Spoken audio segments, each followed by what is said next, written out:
Hi, friends. Thank you for joining me for our weekly pastor's update. At the end of my seminary term, I wrote a thesis called The Trauma of Compromise.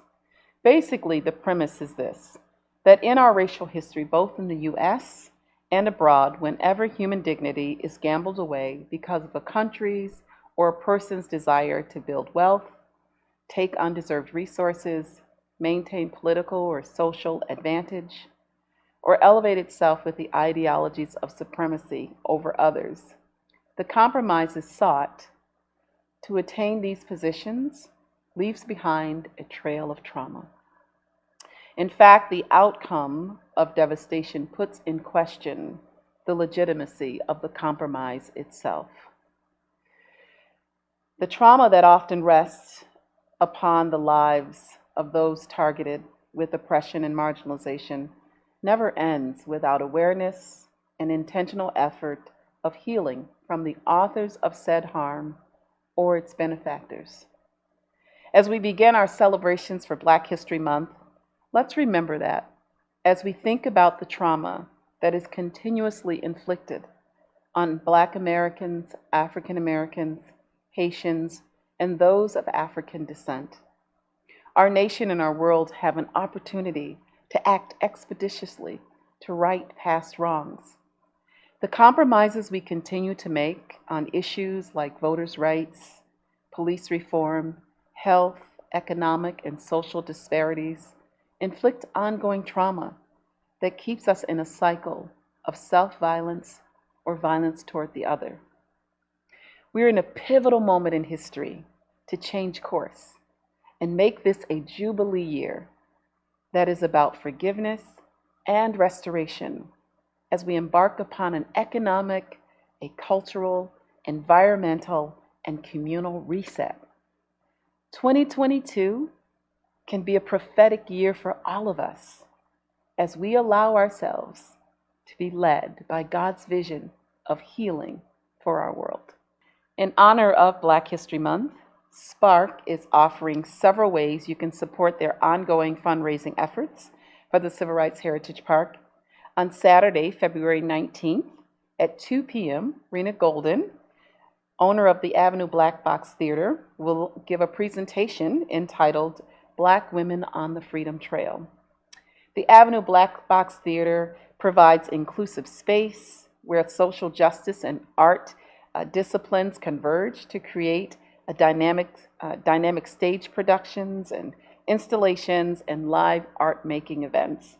So I hope you'll register and purchase a ticket to join us for her talk. On Friday, February 25th at 6 p.m., Spark is offering a concert entitled Love and Justice, a Family Affair, with several local music artists performing. It's going to be amazing. There's a $25 suggested donation for each event, and the proceeds will go to support the Civil Rights Heritage Park. Both events will be in person and virtual, so we hope you'll join us for those. The last opportunity that you have to support their fundraising month for the Civil Rights Heritage Park is to consider buying a brick for the Civil Rights Legacy Walkway. It's a fundraiser, and you'll have the opportunity to purchase a brick at one of three levels: the $500 level, which is a freedom fighter brick, the $300 level, which is a truth teller brick, or a $200 level, which is a voice for justice brick. So you can add the name of your loved one that fits into any of those categories, a famous person, or someone important to you in the park's legacy walkway who was either a freedom fighter, a truth teller, or a voice for justice for you. And the goal is to sell 1,000 bricks. And links for event tickets for the two events and links for the legacy bricks can be found on our homepage at spirituschristi.org. The Visioning Board keeps Spiritus true to our mission and handles personnel issues with our clergy. So there's one opening on the Visioning Board in each age group: 18 to 34, 35 to 49, and 50 plus. So I hope you will give it some thought to who you might nominate for those positions. And the deadline is February 13th.